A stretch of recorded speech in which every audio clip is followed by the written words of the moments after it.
The U.S. military confirmed Wednesday its first airstrike targeting Taliban fighters in Afghanistan since a landmark agreement was signed by the insurgent group and the Trump administration over the weekend.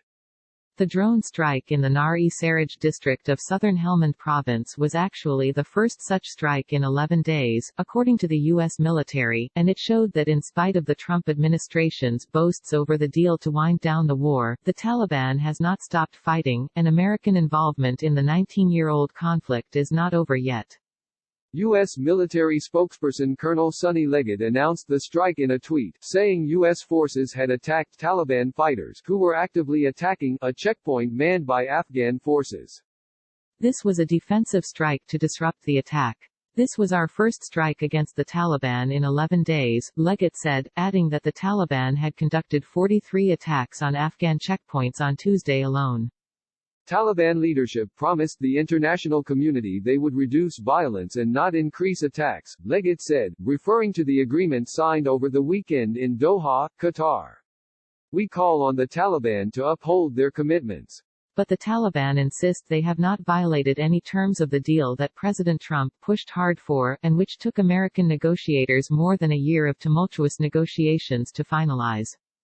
The agreement was aimed at helping Mr. Trump deliver on a long-standing promise to extricate the U.S. from the longest war it's ever been involved in. The agreement, to which Afghanistan's own government was not a party, paves the way and lays out a timetable for a full withdrawal of U.S. and NATO forces from Afghanistan. The 3.5-page agreement does not, however, obligate the Taliban to abstain from any specific actions after an initial week of reduction in violence, which ended over the weekend. The deal has been sharply criticized by Democratic lawmakers for its lack of safeguards. On Tuesday, as President Trump spoke to one of the founding members of the Taliban for 35 minutes to mark the agreement, Republican Representative Liz Cheney accused his administration of misleading the American public about it.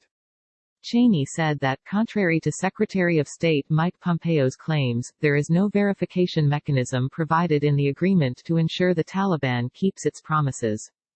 The Taliban spokesman in Qatar, Suhail Shaheen, said in a tweet after the U.S. strike on Wednesday that the insurgent group had implemented all parts of the agreement one after the other to prevent escalation. Taliban commander Saleh Khan in Helmand, meanwhile, told CBS News' Sami Yousafzai that the deal with the U.S. could vanish if American forces continue targeting Taliban fighters. He said he was awaiting further word from the group's leadership, but that he had already received orders to resume attacking Afghan forces, but not foreign troops.